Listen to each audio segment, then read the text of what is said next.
Lampkin, I care about you, and not just me. I'm gonna help you with your situation. I'm gonna make some money, but you're a real person in a real life.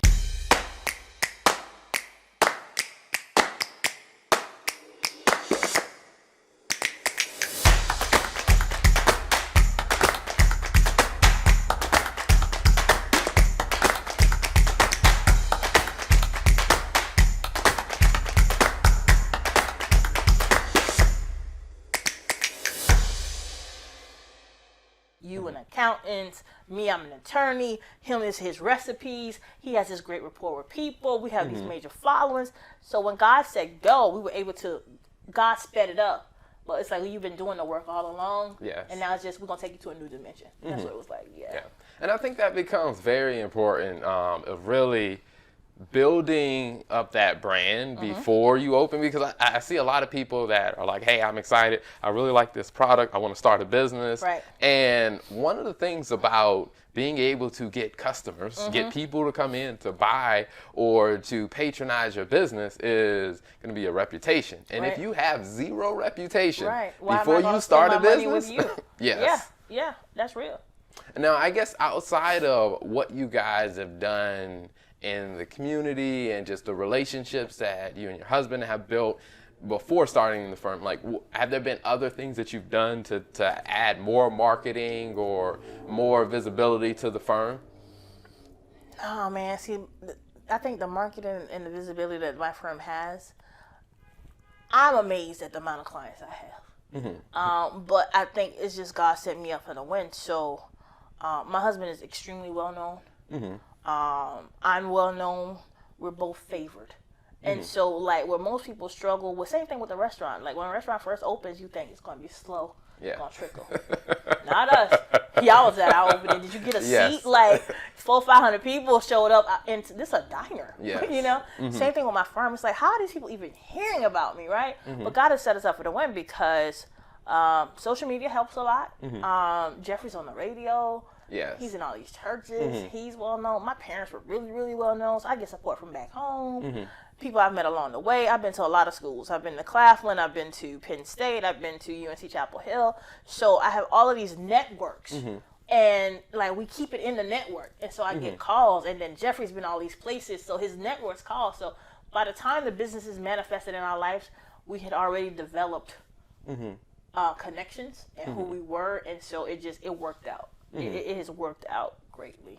And I think that's very important. I mean, to always constantly be building relationships, because I think that becomes one of the critical areas where any business starts to fall apart, whether it's relationships between the people who work in the business or relationships with, you know, existing customers or potential customers. Because I mean, I think even in a law firm, I mean, that becomes a very important thing of once you bring someone on as a client, like what are the things that you do to really keep that relationship there? Because I mean, it is a relationship of trust, because they're bringing you their confidential information. Like, how do you keep that relationship going even after, let's say, the case is settled?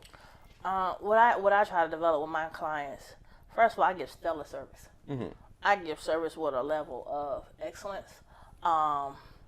Right now, with the size that my firm is, I'm still able to be hands-on. I have hundreds of clients, and I have a team, but I'm still able to communicate and be hands-on with my clients. The greatest thing I can get as an attorney is a return client or a referral from a previous client. So relationships matter. So at Lampkin, I care about you, and not just me. I'm going to help you with your situation. I'm going to make some money, but you're a real person in a real life. So a lot of my clients, they add me on social media. Now they come to the restaurant.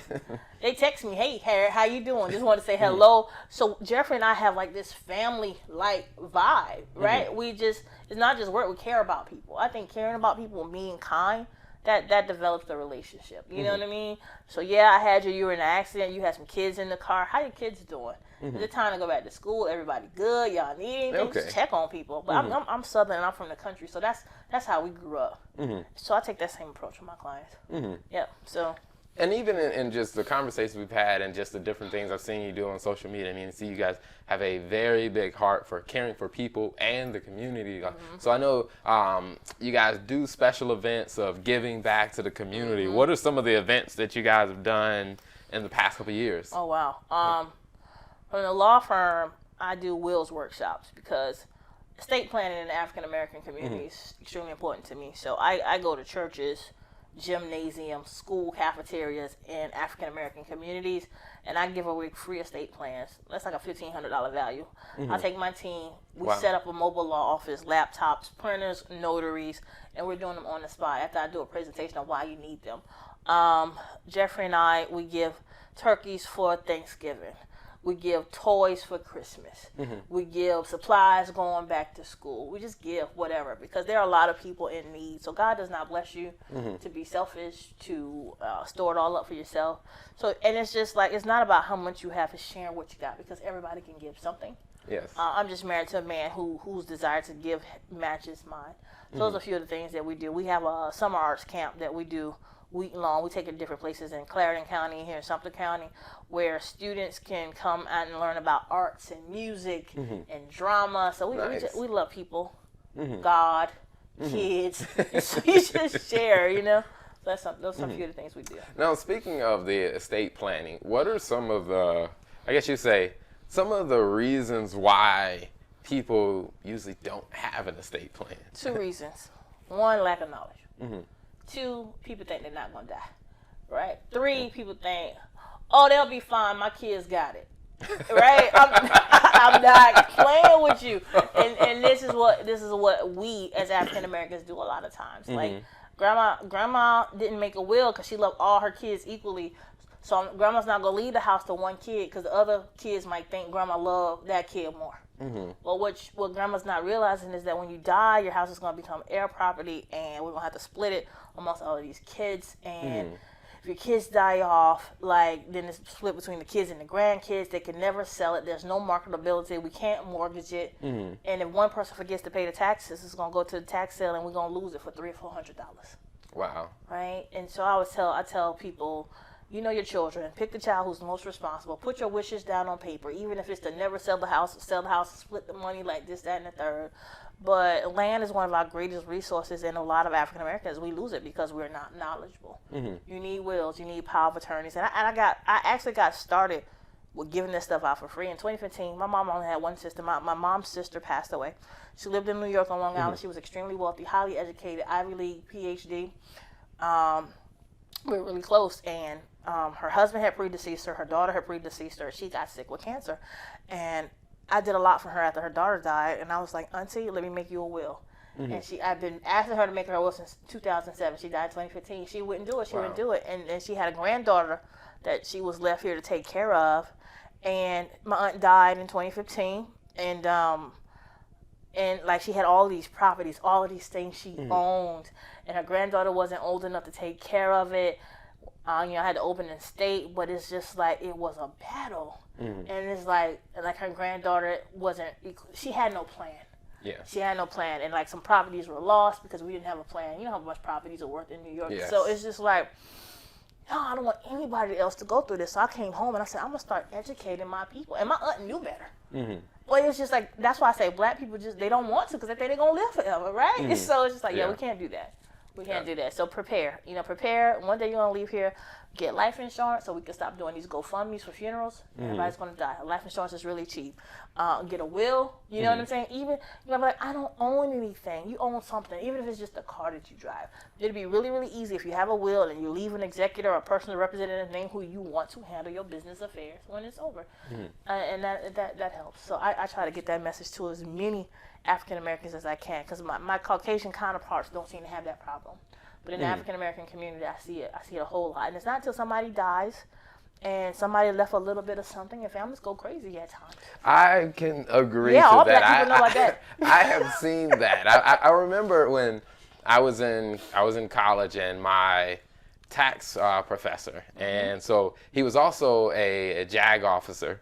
So we came from a tax kind of legal background, and we were talking about the tax treatment for estates, and we were talking about the inheritance tax, and he was telling us an example of a client situation, a case that he had to work on, and he was like, what happened is, the aunt died. She left it to, actually in the will, she left it to her kids and a distant nephew. And so they were like, I guess the kids wanted to keep it, and he was just walking through, okay, what's the tax treatment, all the different things. And he was like, believe it or not, the case ended up to where they decided to sell the home, everybody kind of distribute, everybody gets their cut of it, because he was like, what you don't realize is if you don't have a very clear plan for stuff like that, it gets very messy. It gets ugly. People get greedy when people pass away. And I don't even know why, but I've seen it, and people call me like they want to sue their brother over their great grandma house, and I'm like, I'm not. See, this is one of those things. I'm not the lawyer for that. This is not. No, I don't want that. Y'all should go to church and pray and hug or something. Like, no. So yeah, but I see it. It happens. So it can be avoided. It can be avoided. And so, but my concern is not even just the fights. My concern is I know how the legal system works, where African Americans, particularly, we are losing a lot of properties. To heir property. Heir property is when someone dies without a will, and they're like a million heirs, and we all now 32 people own this piece of property. Oh wow! So I can't sell it without 32 signatures. Can you imagine getting 32 black people to agree on selling Big Mama house? Not happening. So yeah. Wow. All right. So you can't do anything with it. You can't mortgage it. You can't sell it. You can't make any money off of it. So.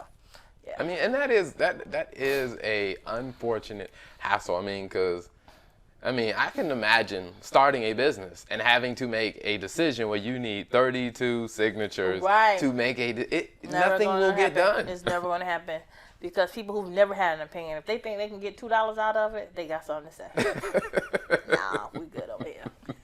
So all African Americans should have estate plans, wills, and power of attorneys. Like, you get sick or you can't handle things, pick somebody who's responsible, who you trust, who can handle your affairs. So it's a necessity, and it's important to have it in times when things are good.